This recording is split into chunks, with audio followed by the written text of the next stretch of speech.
Bab 156 Surat Tantangan dari Henro Hong. Bersulang. Di sisi ini, Gilson Lee tidak tahu apa yang dilakukan ketua keluarga Hong. Dia hanya menghargai waktu yang dihabiskan dengan kerabatnya, dia mengadakan perjamuan di ibu kota provinsi dan memberikan keramahan kepada kakeknya Jimmy Lu dan sepupunya Jesse yang akan kembali ke kota Gangnam. Malam ini dia banyak minum, dia hampir tidak pernah berhenti, dan gelasnya tidak pernah kosong. Dia sudah mabuk, dia berjalan ke sisi Jesse dan duduk di sebelahnya dengan dekat. Dia langsung memeluk adik sepupunya itu, dia mengejek adik sepupunya dengan suara keras, "Jesse, aku belum pernah bertemu dengan orang yang bodoh sepertimu, datang dari kota Gangnam untuk membunuhku, dan ingin menjadi ketua keluarga Lu, tetapi sebelum kamu melihat bayanganku, kamu sudah ditangkap oleh kakek dan para master keluarga. Kamu tidak cocok menjadi penjahat, setelah kamu pulang ke rumah dengan kakek, jadilah orang yang baik." Karena dipeluk oleh Gilson Lee, Jesse menatapnya dengan mata melotot, ekspresi wajahnya muram.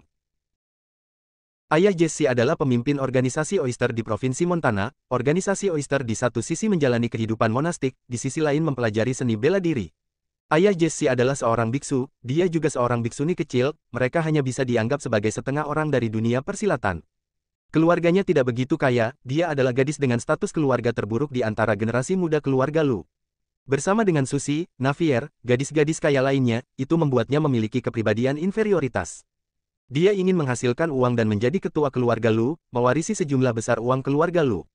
Dia mendengar Navier pergi ke kota bagian utara untuk membunuh Gilson Lee, kemudian gagasan untuk membunuh Gilson Lee muncul, dia diam-diam datang ke kota bagian utara untuk membunuh Gilson Lee. Namun, dia tidak beruntung, begitu tiba di kota bagian utara, Gilson Lee langsung memasuki kamp pelatihan Sirius. Itu adalah tempat kemiliteran, dan dia adalah seorang gadis biasa, dia tidak bisa menyelinap masuk. Kemudian, ketika Jimmy Lu melihat gadis-gadis keluarga Lu selalu pergi ke kota bagian utara, dan merasa bahwa hal ini aneh, dia menyuruh orang keluarga Lu untuk menyelidikinya. Setelah mengetahui kebenarannya, Jimmy Lu sangat marah. Ketika Jesse masih berkeliaran di luar kamp pelatihan Sirius, Jimmy Lu membawa orang untuk menangkap Jesse. "Adik sepupu, kamu benar-benar sudah cukup bodoh." Susie polos dan ceria, dia sering bercanda tanpa niat jahat. Melihat Gilson Lee menyindir Jesse, dia juga tidak bisa menahan diri untuk menyindir Jesse. Mereka adalah kerabat, yang lainnya tidak akrab dengan Jesse dan tidak berhak untuk menyindir Jesse, dia boleh menyindir Jesse 24 jam sesuka hatinya. "Apakah kalian semua sudah minum terlalu banyak?" Wajah Jesse terus murung, melihat Gilson Lee dan Susie menyindirnya, dia menatap mereka dengan memelototkan matanya. "Sebenarnya, seni bela diriku saat ini sangat hebat, aku hanya tidak beruntung, aku tidak melihat kalian, kalau tidak jika aku melihat kalian, kalian pasti akan mati." Jesse berpikir sejenak lalu menambahkan kalimat lain. "Membual." Susie mencibir. "Gilson, kali ini aku membawa Jesse kembali ke rumah keluarga Lu, apakah kamu benar-benar tidak berencana untuk pulang bersamaku?" Ketika Jimmy Lu melihat mereka saling mengejek, dia hanya melihat mereka sambil tersenyum. Di matanya, anak-anak keluarga Lu sebenarnya semuanya sama, dia menyayangi mereka, ia tidak pilih kasih pada Gilson Lee, itu karena Jesse kali ini sudah melakukan suatu hal yang keterlaluan, bagaimana dia boleh membunuh kakak sepupunya. Meskipun Jesse memiliki pemikiran ingin membunuh kakak sepupunya, Jimmy Lu juga hanya menegurnya selama 1 hari, keesokan harinya dia sudah memaafkannya. "Kakek, kamu mengajari kami anak-anak keluarga Lu jika berbicara harus ditepati. Meskipun aku sejak kecil hingga dewasa selalu menjadi orang yang pengecut dan tidak berkemampuan, tetapi aku selalu mendengarkan perkataanmu dan mengatakan pada diri sendiri untuk melakukan apa yang telah aku katakan. Aku pernah bersumpah bahwa jika aku tidak dapat berhasil dan sukses dalam kehidupan ini, aku tidak akan pernah kembali ke rumah keluarga. Bahkan jika tidak kembali ke rumah keluarga Lee dan tidak kembali ke rumah keluarga Lu, kakek, aku telah berkembang dengan baik sekarang, biarkan aku berkembang untuk sementara waktu," ujar Gilson Lee. "Kamu tidak seharusnya marah kepada diri sendiri," ujar Jimmy Lu. "Tidak peduli level apa yang aku capai sebelumnya, aku selalu merasa tidak puas, aku hanya berharap aku bisa lebih maju. Di suatu hari, aku dipukuli selama semalaman hingga babak belur, sekarang aku sudah menemukan jawabannya, aku seharusnya merasa puas. Kakek, aku akan merasa puas kali ini, asalkan aku bisa mengumpulkan sedikit lebih banyak uang dan bekerja lebih keras untuk mendapatkan status sosial yang lebih tinggi, maka aku akan kembali ke rumah keluarga Lee, kembali ke rumah keluarga Lu untuk menemui," ujar Gilson Lee. "Oke, aku akan menunggumu." Jimmy Lu tersenyum.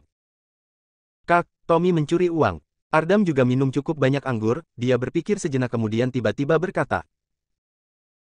"Siapa yang mencuri? Apa yang aku curi?" Tidak disangka, Ardam tiba-tiba berkata demikian, ekspresi wajah Tommy yang duduk di samping langsung berubah drastis. Ada banyak orang yang minum anggur malam itu, termasuk Jimmy Lou, Jesse, dan Susie, Leo, Ardam, Tommy, Jaden, Christina, Beatrice, Gilson Lee tidak melihat Turmalin ketika mereka kembali dari kota Sangrao. Mungkin Turmalin sudah pulang ke rumah untuk sementara waktu. Melihat Tommy tidak mengakuinya, Ardam langsung berkata, kemarin ketika kita pergi ke rumah keluarga Hong untuk mengambil barang di sana, aku melihat Tommy meletakkan perhiasan di sakunya. Dia memasukkannya cukup banyak, perhiasan-perhiasan itu setidaknya bernilai miliaran. Tommy, kamu bekerja denganku sampai sekarang, berapa banyak yang kamu hasilkan? Gilson Lee menatapnya sambil tersenyum. Tidak banyak, kamu sebelumnya memberiku 20 miliar, aku selalu tidak memiliki sesuatu yang ingin dibeli, jadi aku tidak membelanjakannya. Ketika pergi ke rumah keluarga Hong untuk mengambil barang kemarin, aku pikir pekerjaan seperti itu seharusnya akan diberi bonus bukan, jadi aku mengambil beberapa perhiasan. Aku tidak menyangka bahwa Leo, Susie dan Ardam tidak mengambil uang, jadi hanya aku sendiri yang mengambilnya. Kakak, aku bukan sengaja melakukannya, ketika aku melihatmu memberikan tombak untuk Leo, aku merasa malu, perhiasan ini aku kembalikan padamu, aku tidak menginginkannya lagi. Ekspresi wajah Tommy berubah-ubah, karena Ardam mengatakan bahwa ia mencuri, dia menjadi sangat membenci Ardam. Khawatir Gilson Lee akan menyalahkannya, jadi dia bergegas mengeluarkan perhiasan yang diam-diam ia ambil dan meminta maaf kepada Gilson Lee. Tidak perlu, aku akan memberimu 2 triliun lagi, ujar Gilson Lee. 2 triliun. Tommy langsung membelalakkan matanya, dan langsung cegukan. Kamu adalah saudaraku, aku sudah pernah mengatakan, selama kamu setia kepadaku, aku tidak akan pernah memperlakukanmu dengan buruk. Kamu telah mengikutiku selama beberapa waktu, aku kaya, otomatis tidak mungkin membiarkanmu untuk hidup dengan buruk. Kamu memiliki jasa dalam menghancurkan rumah keluarga Hong, aku juga seharusnya memberi hadiah padamu. Tidak hanya kamu, Leo, Susie dan Ardam semua akan mendapatkan 2 triliun, Jaden 400 miliar, gaji Christina dan Beatrice juga sudah dinaikkan bukan, aku memberi kalian 200 miliar gaji tahunan. Gilson Lee menyalakan sebatang rokok dan berkata sambil tersenyum. Kak, aku tidak pernah melakukan apa-apa, kamu memberikanku begitu banyak uang, bagaimana aku enak menerimanya? 400 miliar, seumur hidupku aku tidak berani memikirkannya. Tidak disangka, Gilson Lee akan memberi dirinya 400 miliar, Jaden langsung tercengang. Jangan menolaknya, kalian semua adalah orang-orangku, aku memiliki kehidupan yang baik, bagaimana aku bisa membiarkan kalian hidup dengan buruk? Orang-orangku, bagaimana mungkin hidup dengan sangat kasihan di luar? Gilson Lee melambaikan tangannya dan tidak membiarkan mereka semua berbicara lagi. Beatrice hanya duduk di samping dan diam saja. Tidak disangka, Gilson Lee akan memberinya gaji tahunan sebesar 200 miliar, dia hanya merasakan perasaan yang tak terlukiskan di hatinya. Ini adalah pertama kalinya Gilson Lee dan mereka semua bersama-sama minum anggur, itu bisa dianggap berkumpul dengan mereka semua untuk meningkatkan kedekatan, juga bisa dianggap bos memberikan penghargaan untuk mereka. Hingga fajar, Gilson Lee dan semua orang baru kembali ke villa, setelah bersih-bersih sejenak, mereka semua kembali ke kamar mereka masing-masing untuk beristirahat. Ketika Gilson Lee minum anggur hingga seluruh tubuhnya lemas, dia tidak bisa menahan diri untuk memikirkan Monica sejenak. Setelah memikirkan akan tentang apa yang terjadi padanya dan Monica sejenak, dia baru perlahan-lahan menutup matanya dan tertidur. Pada sore hari, Gilson Lee menggosok kepalanya yang bermabukkan semalaman kemudian pergi menemani kakeknya dan Jesse ke bandara, karena kakeknya melihat bahwa Gilson Lee telah berkembang dengan baik di sini, dia sudah tenang kembali ke rumah keluarga Lu untuk menunggu Gilson Lee menyelesaikan bisnisnya dan pergi mengunjunginya. Yang pergi ke bandara bersama-sama untuk mengantar kakeknya, masih ada teman-teman Gilson Lee, William Han dan Rian Liu, Sulaiman, Arifin Han, dan beberapa bos dari Departemen Militer bagian utara. Seni bela diri di China memiliki status yang sangat tinggi di China, baik orang-orang dari China bagian utara maupun selatan, semuanya menghormati para mater seni bela diri. Jimmy Lou, sebagai tokoh terkemuka dalam seni bela diri China, bahkan jika tidak memiliki hubungan dengan Gilson Lee, ketika dia datang ke kota bagian utara, William Han juga akan memperlakukannya sebagai tamu kehormatan. Ngomong-ngomong William Han dan Jimmy Lou adalah kenal lama. Kak William, aku sudah mau pergi, maaf aku telah mengganggumu di sini beberapa hari ini.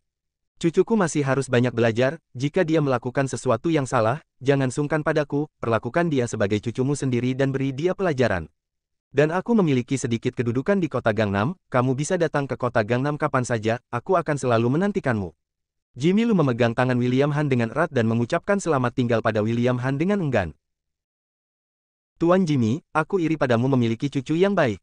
Kemampuannya apa masih membutuhkan aku untuk memberikan pelajaran untuknya? Aku masih punya banyak hal untuk belajar darinya, hahaha. Namun, dalam kompetisi seni bela diri militer kali ini, setiap tim akan mengutus 7 orang, aku telah merebut orang handal keluarga Lumu, aku harap kamu jangan menyalahkanku. William Han memiliki kepribadian yang belak-belakan, dia juga menggenggam tangan Jimmy Lu sambil tertawa. Tidak ada yang lebih pintar darimu. Jimmy Lu tersenyum. Dalam sekejap mata, Jimmy Lu, Jesse dan para master muda keluarga Lu sudah mau check-in. Kali ini Jesse tertangkap dan merasa malu, ketika dia pergi dia masih sedikit tidak puas. Gilson Lee, aku harap dapat bertemu denganmu dalam kompetisi seni bela diri miliar, aku harap kamu jangan tersingkirkan. Yah, aku pasti tidak akan tersingkirkan. Gilson Lee tersenyum. Tiba-tiba, sekelompok besar pria kekar dengan memakai jas masuk ke bandara dengan terlihat ganas. Pria kekar yang berjalan paling depan mengenakan jas kulit, botak, tingginya sekitar 1,9 meter, alisnya tebal, dan penampilannya terlihat sangat ganas. Melihat Gilson Lee di bandara, ia langsung lemparkan surat undangan dari jari-jarinya dan Gilson Lee langsung menjepit surat undangan itu. Itu adalah Henro Hong, ketua keluarga Hong. Saat ini, Henro Hong, ketua keluarga Hong, wajahnya terlihat kesal, dahi Hendrix Hong yang di sebelahnya dibungkus dengan kain kasa, dan menatap Gilson Lee dengan tatapan mata marah. Gilson Lee, bukankah kamu suka bertaruh uang? Aku akan bermain denganmu lagi, 60 triliun. 7 hari kemudian, aku dan 6 Master Shaolin akan menunggumu di Provinsi Montana, kita akan mengikuti aturan kompetisi seni bela diri militer, 7 vs 7, aku dan ke-6 Master yang diutus oleh Shaolin menantang timmu. Jika kamu tidak datang, kamu akan menanggung risikonya sendiri. Henro Hong sama sekali tidak takut pada Jimmy Lu, dia menganggap Jimmy Lu seolah-olah tidak berada di sana, dia hanya menatap Gilson Lee dengan dingin, lalu membawa orang-orang keluarga Hong pergi. 60 triliun. Dari mana Henro Hong mendapat begitu banyak uang? Tidak disangka, Henro Hong datang untuk balas dendam dengan begitu cepat, dia juga bertaruh 60 triliun dengan Gilson Lee. Leo tidak bisa menahan diri untuk melihat ke Gilson Lee dengan terkejut. Gawat, seni bela diri di China bisa hingga hari ini, banyak kedudukan keluarga terkenal di dunia persilaan telah stabil. Keluarga Hong dapat berdiri di Provinsi Montana selama bertahun-tahun, itu seharusnya karena mereka memiliki latar belakang yang kuat, dan memiliki hubungan yang sangat rumit dengan banyak organisasi besar. Semua harta keluarga Henro Hong baru saja aku ambil, dan dia bisa mengumpulkan dana hingga 60 triliun dengan begitu cepat, dia pasti memiliki kerabat terkemuka bukan? Kakek, apakah kamu tahu siapa yang diandalkan keluarga Hong? Gilson Lee melirik surat tantangan di tangannya dan sedikit menyipitkan matanya. Organisasi Flode Luar Negeri. Bab 157 Anggota Tim Kelima. Organisasi Flode Luar Negeri adalah organisasi orang China terbesar di luar negeri. Pasukan mereka ada di seluruh dunia, mereka adalah pasukan kompleks, setengah jahat, setengah baik, setengah seni bela diri dan setengah gangster. Keluarga Hong memiliki hubungan dekat dengan organisasi Flode Luar Negeri. Mantan ketua keluarga Hong dulunya pernah menjadi ketua tim boksir, dan ia adalah saudara angkat ketua organisasi Flode Luar Negeri. Keluarga Hong sebenarnya adalah cabang dari organisasi Flode Luar Negeri, sekarang Gilson Lee telah mengambil semua harta keluarga Hong, bagaimana ketua keluarga Hong, Henro Hong, menyerah begitu saja. Setelah kembali dari kota Apero, dia marah karena melihat properti rumah keluarga Hong lenyap dalam semalam, dia tahu bahwa Gilson Lee mendapat dukungan keluarga Lu dari kota Gangnam, dan dia tidak bisa menghadapi Gilson Lee sendirian, dia langsung membawa orang-orang keluarga Hong untuk pergi meminta bantuan ke Shaolin, dan mendapatkan dukungan dari Shaolin. Pada saat yang sama dia menelpon organisasi Flode Luar Negeri, ketika ketua organisasi Flode mendengar ada orang yang berani mengintimidasi keluarga Hong dia menjadi marah. Dan segera mengutus tuan muda organisasi, Tredo, untuk membantunya. Pada saat yang sama, ia meminjamkan 60 triliun kepada Henro Hong untuk melawan dan membalas dendam pada Gilson Lee. Menyentuh bagian kecil akan memengaruhi bagian yang besar, seni bela diri di China kebanyakan keluarga memiliki hubungan pernikahan atau memiliki hubungan dekat satu sama lain, setiap tahun mereka akan saling mengirimkan hadiah. Seni bela diri China berkembang hingga saat ini, kelasnya telah ditetapkan, dan kebanyakan diwariskan dari generasi ke generasi, orang luar hanya bisa mengetahuinya sedikit, tidak mungkin bisa mengetahui banyak hal. Jika bukan dari keluarga seni bela diri, atau menghabiskan banyak uang untuk menjadikan seorang master sebagai guru, maka tidak akan pernah bisa masuk ke dalam dunia seni bela diri. Gilson Lee hanya memberikan sedikit pelajaran kepada keluarga Hong, namun itu sama saja dengan menyentuh seperempat dari dunia seni bela diri. Kekuatan keluarga Hong tidak kuat, hanya ada Henro Hong, ketua keluarga Hong, yang merupakan master tingkat dewa menengah. Sekarang Shaolin telah meminjamkan Henro Hong 6 master tingkat dewa menengah, dan 7 master tingkat dewa menengah menantang Gilson Lee. Jimmy Lu menyadari bahwa masalahnya serius. Dia langsung membatalkan penerbangan kembali ke kota Gangnam dan memilih untuk tinggal di ibu kota provinsi untuk berdiskusi dengan Jilson Lee. Keluarga Hong merasa sombong karena mereka merupakan keluarga seni bela diri senior dan memandang rendah cucuku, mereka berani menantang cucuku, kita seharusnya memberi mereka pelajaran. Kita hanya mengambil properti keluarga Hong dan tidak membunuh anggota keluarga Hong, hal ini seharusnya tidak berlebihan. Hanya saja aku lupa akan kepribadian Hendro Hong itu berpikiran sempit, bahkan jika dia melihat seekor anjing menggonggong di jalan, dia juga akan bersikeras menendang anjing itu sampai mati. Sekarang cucuku telah mengambil semua harta keluarganya, bagaimana dia bisa membiarkannya begitu saja? Hendro Hong tidak hanya berhubungan dekat dengan organisasi Flode luar negeri, dia sebenarnya adalah murid Shaolin. Keluarga Hong lahir di Shaolin, dan ketua Shaolin adalah master ketiga teratas dari 12 Dewa Emas, dia adalah orang hebat dalam dunia seni bela diri, wajar jika Hendro Hong ingin balas dendam dan meminta bantuan kepada Shaolin. Tetapi aku juga memiliki hubungan yang cukup baik dengan Shaolin, keluarga Lu dan Shaolin selalu berkecimpung dalam bisnis tanaman obat, cucuku menyentuh keluarga Hong, seharusnya Shaolin memberiku wajah, bagaimana mereka bisa langsung mengutus Master Shaolin untuk membantu Hendro Hong melawan cucuku. Jilson, apakah kamu sebelumnya memiliki dendam dengan Shaolin? Di villa ibu kota provinsi, Jilson Lee dan Jimmy Lu mondar-mandir di aula rumah besar sambil berpikir, Jimmy Lu berpikir sejenak kemudian menatap Jilson Lee.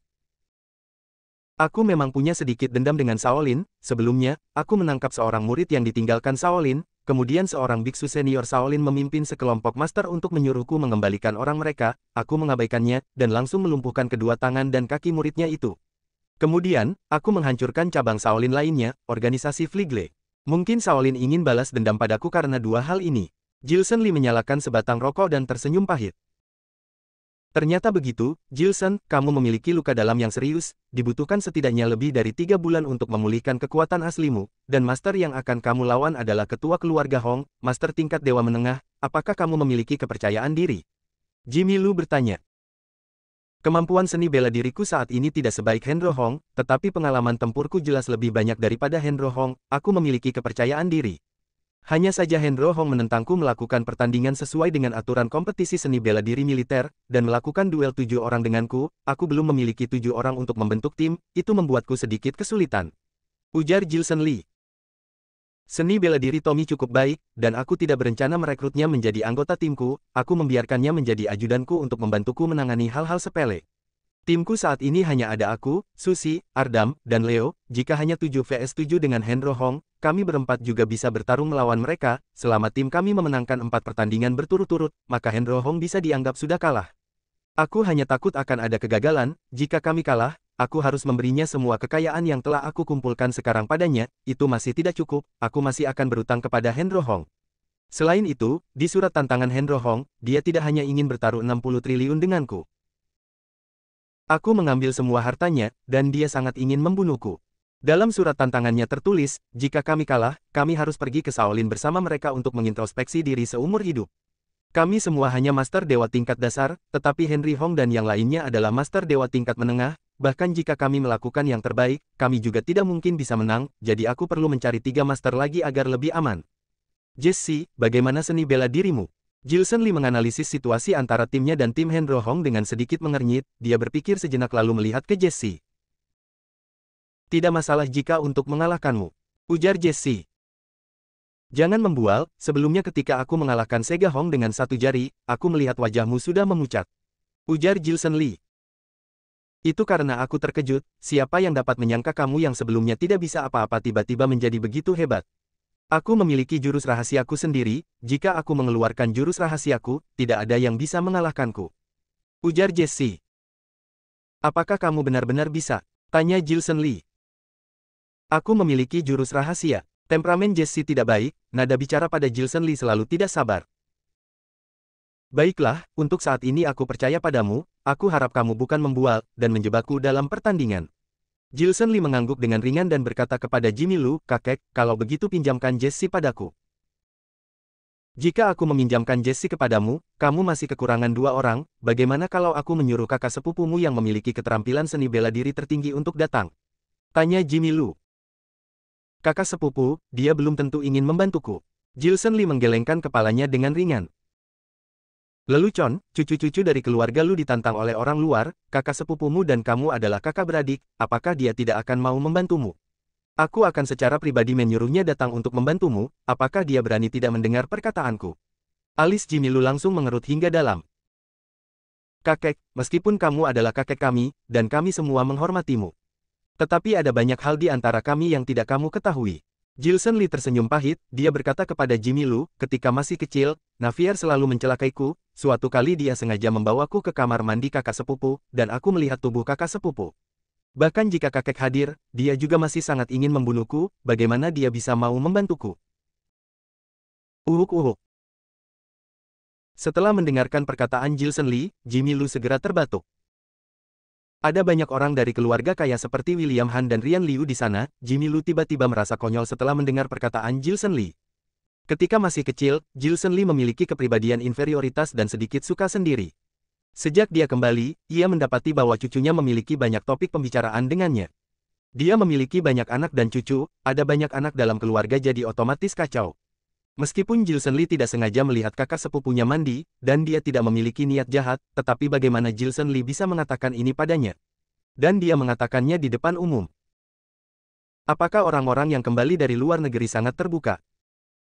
Namun, jika mencari bantuan dari luar, aku memiliki orang yang lebih cocok daripada kakak sepupu. Ujar Jilson Lee. Siapa? Tanya Jimmy Lu. Nona muda dari keluarga Yehenala, Turmalin Yehenala, master tingkat dewa. Ujar Jilson Lee. Orang ini sangat cocok, tidak disangka kamu memiliki hubungan dengan Turmalin. Jimmy Lu langsung menunjukkan kegembiraan dari matanya.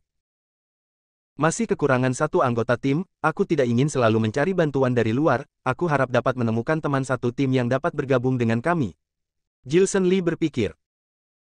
William, jika orang itu masih ada, dia pasti cocok untuk menjadi bantuan luar Jilson Lee. Rian Liu diam-diam menatap William Han. William Han hanya terdiam dan tidak mengatakan apa-apa. Siapa orang itu? Jilson Lee memiliki telinga yang bagus, dia langsung mendengar suara Arifin Han. Dia adalah salah satu dari 4 keluarga terkaya dalam keluarga seni bela diri, tuan muda keluarga Zhu, Ben. Dia juga seorang master tingkat dewa, dia paling ahli dalam tinju kokroah, dia memiliki bakat gerak kaki yang fleksibel, dia adalah seorang master meringankan diri. Hanya saja Tuan Muda Ben memiliki kepribadian pemarah dan sulit ditebak, tidak peduli siapapun orang itu dia berani melawannya. Dulu ketika pelatihan dia mengunyah permen karet dan dikritik oleh Panglima, ia langsung membantah Panglima itu dengan setumpuk omong kosong, kemudian dia juga berkelahi dengan orang-orang di kamp pelatihan dan menghancurkan banyak barang kami mendidiknya, namun dia masih melawan, dia sudah diusir dari kami, orang ini tidak cocok untuk menjadi tentara. Ujar Rian Liu sambil mengerutkan kening. Di mana dia sekarang? Tatapan mata Jilson Lee berubah drastis. Bab 158 tebas dia. Sepertinya dia sudah pulang ke rumahnya, seharusnya di kota Venia. Rian Liu mengerutkan kening. Kota Venia, Jilson Lee merenung. Kota Venia adalah salah satu kota paling makmur di China, kota ini berada di bagian selatan China dan memiliki nama lain kota Menara Pearl dan kota Magic. Master meringankan diri adalah salah satu dari 6 master yang dicari Jilson Lee. Jika Jilson Lee bisa membawa Tuan Muda Ben ke dalam pasukan Teanokobe, Tuan Muda Ben ini pasti akan menjadi tangan kanan Jilson Lee dan detektif terbaik di pasukan Teanokobe. Mendengar bahwa sebelumnya kamp pelatihan Sirius mengusir Tuan Muda Ben, Jilson Lee dan Tuan Muda Ben ini tampaknya satunya keluar dan satunya masuk ke kamp militer. Dia membenci Rian Liu karena dia tidak memberitahunya bahwa dia memiliki master seperti dia merasa sangat kesal. Dia segera memesan penerbangan ke kota Venia, dengan membawa Tommy, Susie, Ardam dan Leo pergi ke bandara. Rian Liu. Ketika Jilson Lee sudah pergi untuk waktu yang lama, William Han menyalakan rokok tanpa ekspresi. William. Rian Liu langsung menatap William Han. Tuan Muda Ben si orang aneh ini, aku dengan tidak mudahnya mengusirnya, aku takut Jilson Lee akan pergi mencarinya dan tidak pernah berani menjawabmu, namun sekarang kamu memberitahu Jilson Lee tentang Tuan Muda Ben, jika Jilson Lee membawa Tuan Muda Ben kembali, dan dia membuat masalah di kamp militer lagi, kesalahan apa yang dia buat, kamu harus menanggungnya bersamanya. Ujar William Han dengan tanpa ekspresi. William, aku hanya tidak ingin menyembunyikannya dari Jilson Lee.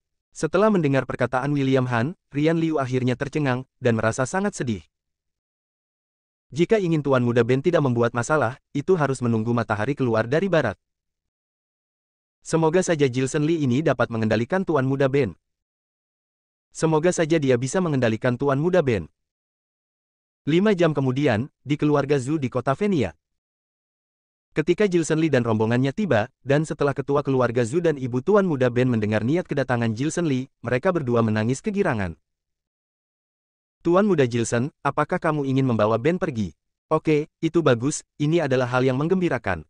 Kamu tidak tahu betapa berbahayanya Ben, keluarga Zhu tidak ada yang berlatih seni bela diri, kami selalu menghabiskan uang untuk menyewa master seni bela diri untuk melindunginya, kami memiliki kerjasama dengan Shaolin, faksi Wudang, dan Kyoshi. Tampaknya ketika Ben masih berusia belasan tahun, ada seorang master tinju kokroah tinggal di rumah kami, ketika dia pulang untuk mengunjungi kerabatnya, dia meninggalkan buku rahasia seni bela diri, setelah dia melihatnya, itu menjadi buruk, tidak ada yang mengajarinya seni bela diri, dia melatih seni bela diri yang tiada taranya sendiri. Tidak masalah jika dia hanya berlatih seni bela diri, tetapi dia suka memukuli orang. Tuan muda dari geng Kapak, tuan muda dari organisasi Cliff, tuan muda dari 4 keluarga besar di kota Venia, mereka semua pernah berkelahi dengannya. Demi dia, kami telah mengatakan semua perkataan yang baik-baik dan memberikan banyak kompensasi berbentuk uang, karena takut dia akan menyebabkan masalah, aku mengirimnya ke luar negeri, namun akhirnya, dia memukul adik kandung dari organisasi 7 bintang, pasukan terhebat di Korea, dan dia dipulangkan kembali oleh mereka. Kami benar-benar tidak punya pilihan selain mengantarnya ke tempat William Han. Akibatnya, dia membuat masalah lagi. Kalian cepat bawa dia pergi, beberapa hari ini dia memukul banyak orang lagi, ini 200 triliun, jika kalian bisa mengajarinya dengan baik, dan tidak membiarkannya membuat masalah lagi, berapa banyak yang harus dikeluarkan kami tidak masalah. Kakak, Ben ini apakah oke? Setelah mendengar perkataan orang tua Tuan Muda Ben, Leo bergidik. Tampaknya Tuan Muda Ben ini adalah iblis di dunia, dan lebih suka membuat masalah daripada Susi. Aku Jilson Lee, belum pernah ada tentara yang tidak bisa aku didik. Jilson Lee menyalakan sebatang rokok dan diam-diam melihat kartu bank yang berisi 200 triliun yang diberikan oleh orang tua Tuan Muda Ben. Tidak termasuk keluarga Zhao dan keluarga Yehe, dua keluarga tertinggi ini, keluarga Zhu adalah keluarga terkaya di dunia persilatan China. Dia tidak mengambil kartu bank orang tua Tuan Muda Ben, mereka tinggal di rumah keluarga Zhu sebentar, kemudian pergi. 1 jam kemudian, di Hong Kong Street, kota Venia. Ketika Jilson Lee dan rombongannya memasuki tempat hiburan malam, ia melihat Tuan Muda Ben yang berada di tengah-tengah tempat hiburan malam.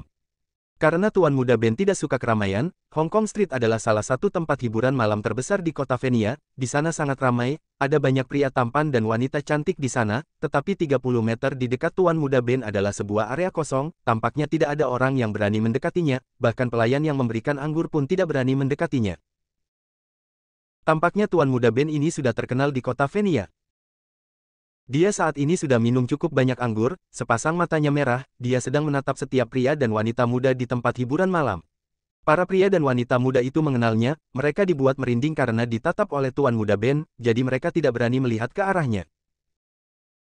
Tampaknya jika aku bisa mengalahkan Tuan Muda Ben, itu sama saja membantu kota Venia mengurangi penjahat. Jilson Lee berdiri bersama Susi, Leo, Ardam, dan Tommy.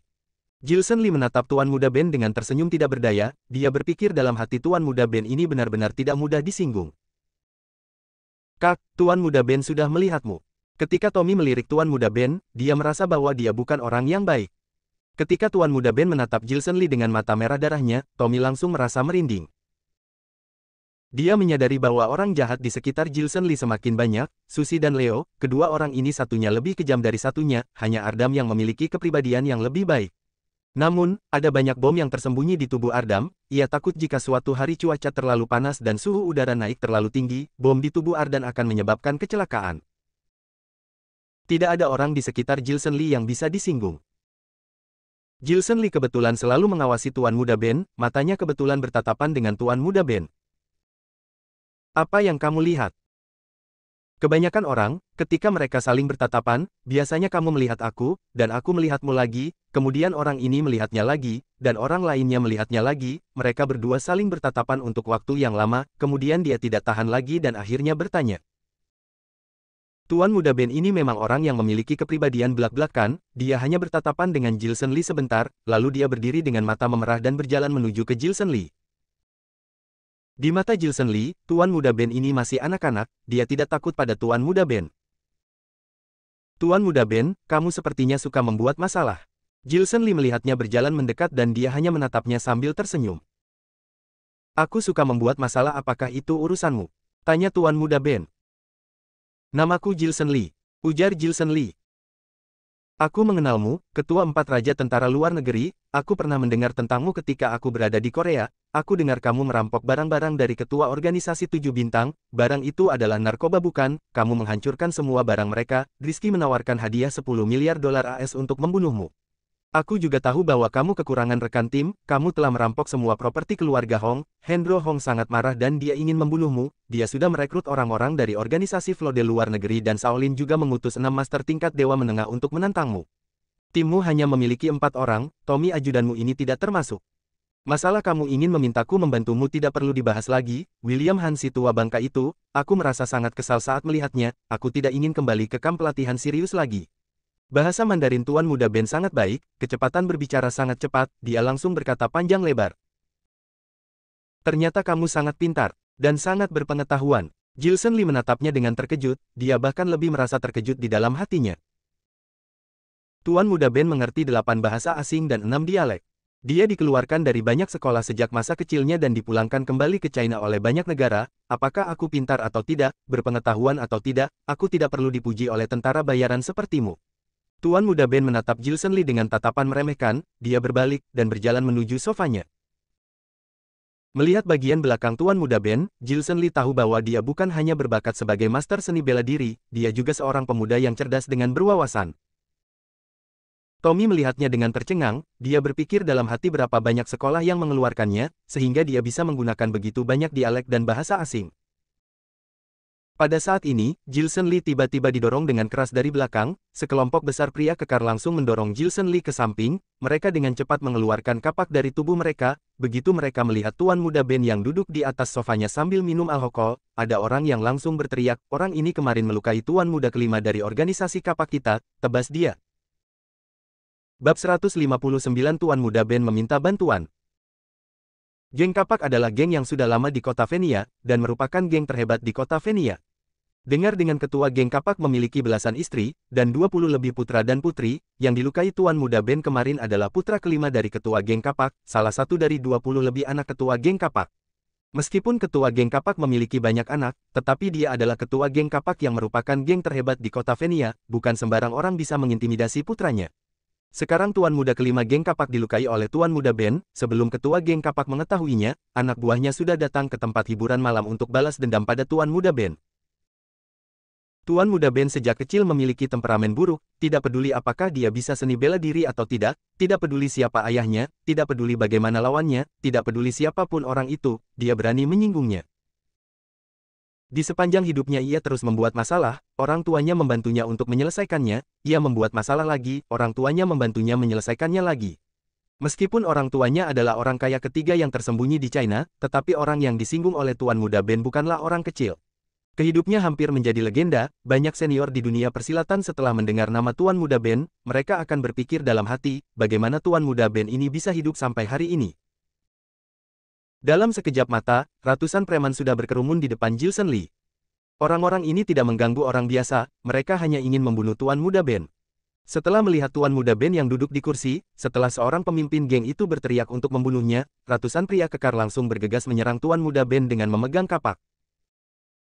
Brengsek, kebetulan aku sedang tidak mood, berani-beraninya kalian datang untuk mencari masalah denganku. Cari mati. Tuan Muda Ben cukup tampan, dia putih dan keren, tetapi wajah sesuai hati, karena dia sering berada dalam suasana hati yang buruk, bahkan jika dia terlihat tampan, saat dilihat dia tampaknya terlihat ganas, kesombongan dan keganasannya saat dia mengatakan perkataan ini, ekspresinya terlihat sangat muram dan tidak bisa dilukiskan. Seorang pria kekar berjalan ke depannya, dia langsung mengambil sebotol anggur remi, dan menghempaskannya, sebuah botol anggur hancur di atas kepala pria kekar itu. Kemudian dia membuang botol yang sudah pecah itu, dan melukai dahi seorang pria kekar, dia berteriak kesakitan dengan terbaring di bawah. Seorang pria kekar lainnya bergegas menyerang Tuan Muda Ben terus mengambil sebotol demi sebotol anggur import yang mahal dan membanting sebotol demi sebotol anggur itu di kepala para pria kekar itu. Ketika orang mereka semakin banyak, Tuan Muda Ben langsung mengangkat sofa di tempat hiburan malam, dan melemparnya dengan keras, itu langsung menghantam sekelompok besar lawannya. Atur formasi. Master di geng kapak tidak banyak, tetapi jumlah anggota geng berada di beberapa nama teratas di antara geng seni bela diri. Mereka memiliki banyak pengalaman dalam menghadapi master tingkat dewa. Melihat mereka tidak bisa menangkap Tuan Muda Ben, semua anggota geng segera berdiri bersama dan melemparkan kapak di tangan mereka dengan ganas ke Tuan Muda Ben. Langsung terdengar suara dengungan di udara, ratusan kapak langsung terbang ke arah Tuan Muda Ben. Ekspresi wajah Tuan Muda Ben berubah, dia segera menggunakan keterampilan ilmu meringankan dirinya, dia langsung melangkah tanpa meninggalkan jejak, dia langsung melangkah di udara dan melarikan diri ke pintu samping di tempat hiburan malam.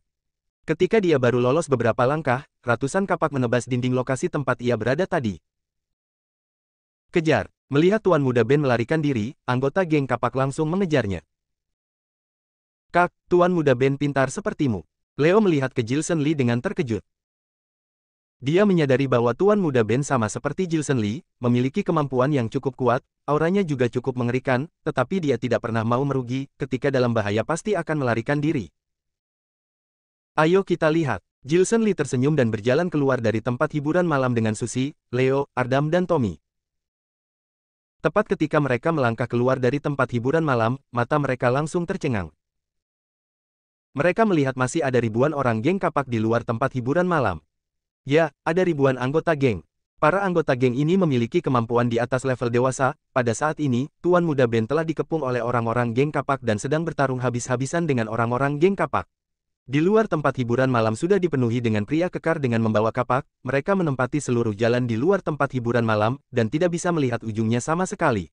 Ketika Tuan Muda Ben berkelahi habis-habisan dengan anggota geng kapak, banyak anggota geng segera membuka jaring besar, menarik rantai, dan mengeluarkan zipline dari tubuh mereka.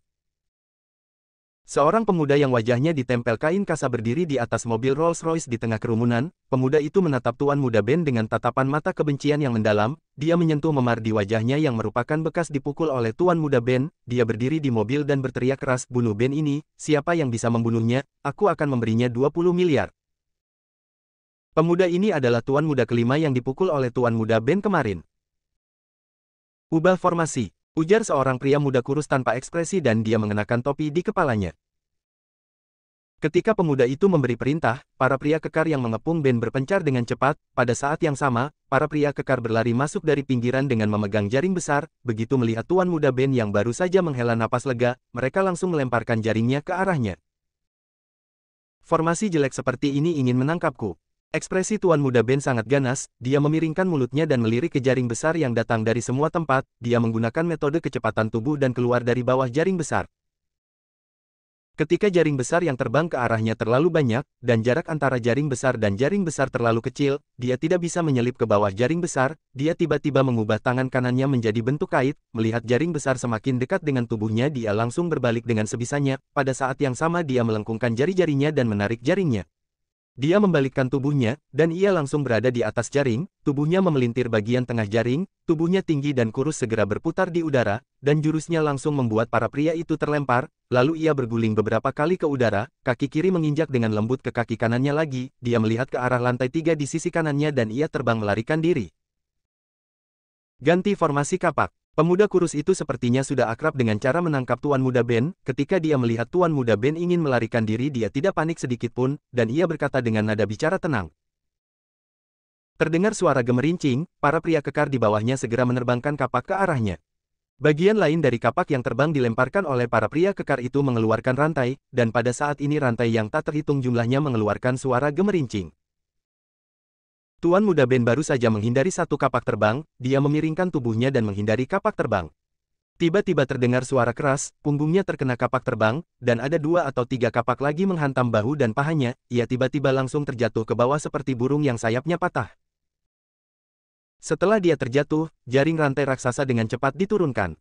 Jaring raksasa yang terdiri dari ribuan rantai besi itu sangat berat. Jaring raksasa yang terdiri dari rantai besi itu segera menekan tubuh Tuan Muda Ben. Ribuan anggota geng kapak langsung menarik rantai besi di tangan mereka dan bergegas mengitari Tuan Muda Ben. Tuan Muda Ben berteriak, dia menarik rantai besi di sampingnya dengan sekuat tenaga, tetapi ribuan pria kekar menariknya pada saat yang sama. Bahkan jika dia meraung hingga suaranya hilang, itu juga tidak akan membantu. Dia kemarin memukul Tuan Muda kelima geng kapak, nasibnya selanjutnya pasti ditangkap oleh orang geng kapak, dan dipukuli habis-habisan oleh Tuan Muda kelima geng kapak. Kemudian orang tuanya datang ke geng kapak untuk meminta maaf dan memberi mereka uang seperti sebelumnya untuk menyelesaikan masalah. Namun, kemarin adalah hari Tuan Muda kelima bertunangan, Tuan Muda kelima belum menghadiri jamuan pertunangan, tetapi ia sudah dipukuli hingga babak belur. Kemarahan Tuan Muda kelima saat ini tidak bisa dilukiskan, mungkin setidaknya hari ini dia akan memotong satu jarinya. Kak Jilson, selamatkan aku.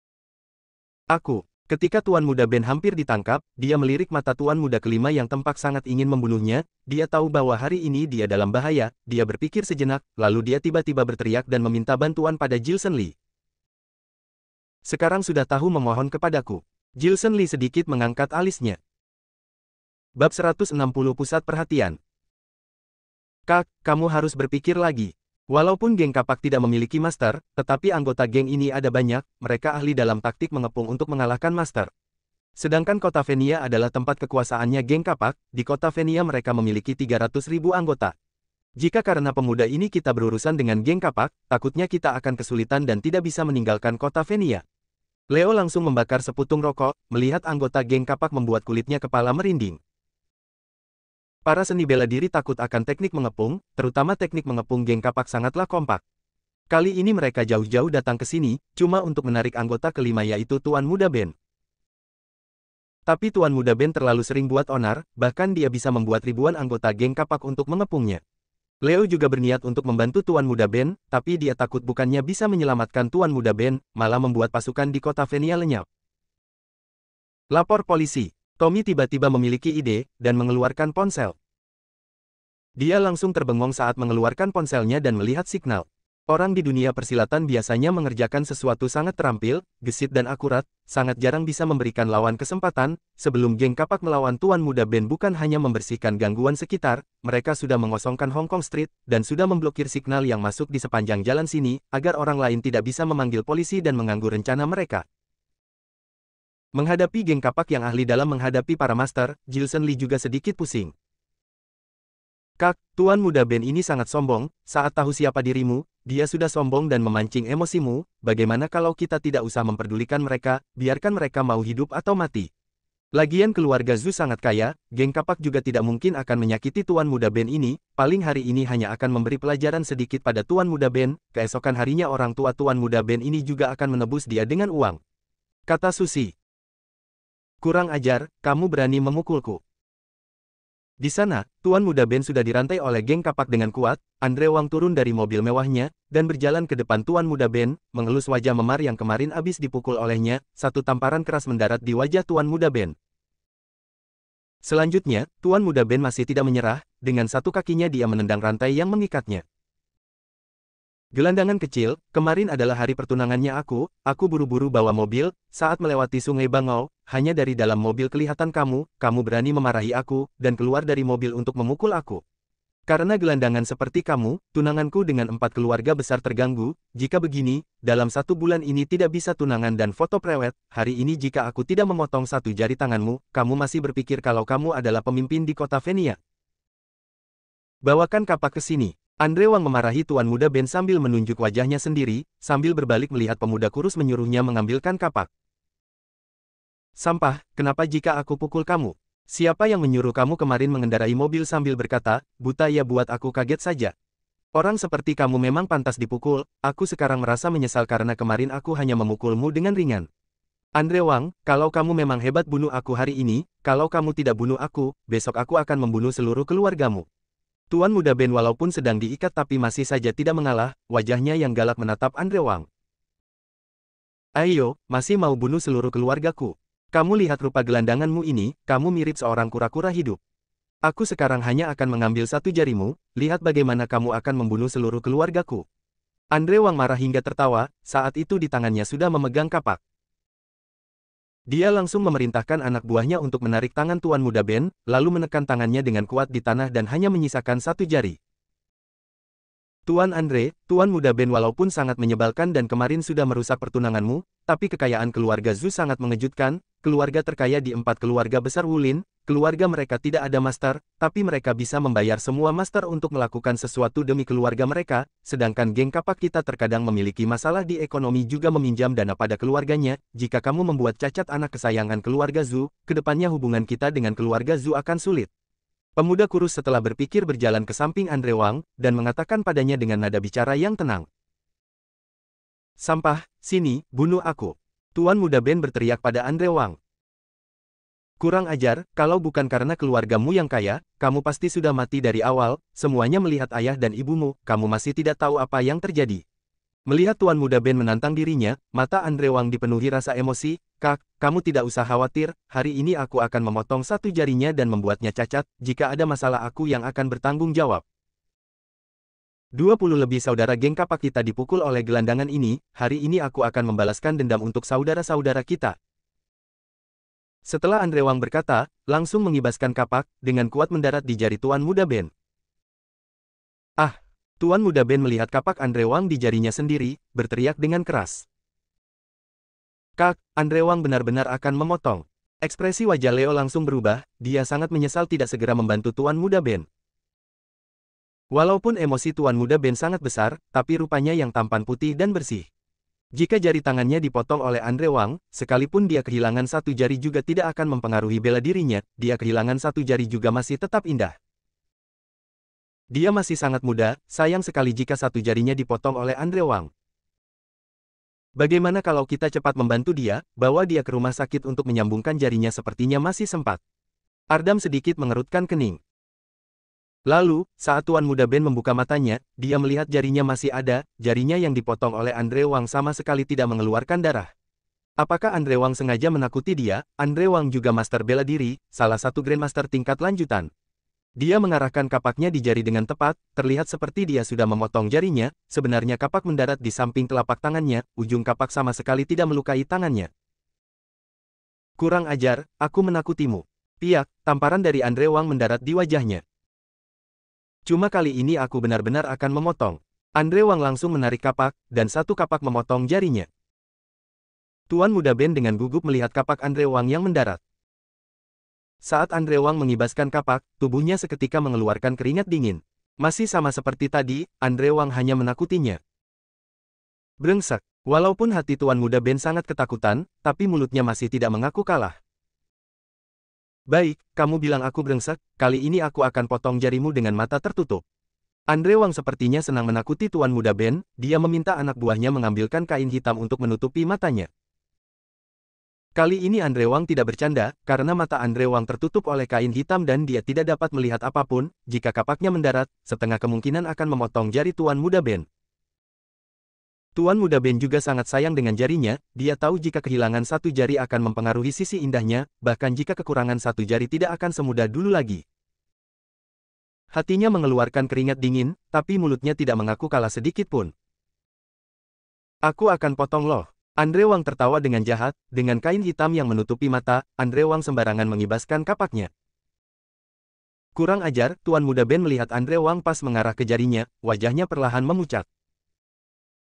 Cukup, Jilson Lee tiba-tiba menghentikannya. Hah, ribuan pasang mata mengarah pada Jilson Lee, membuat Jilson Lee menjadi pusat perhatian hari ini. NERSAMBUNG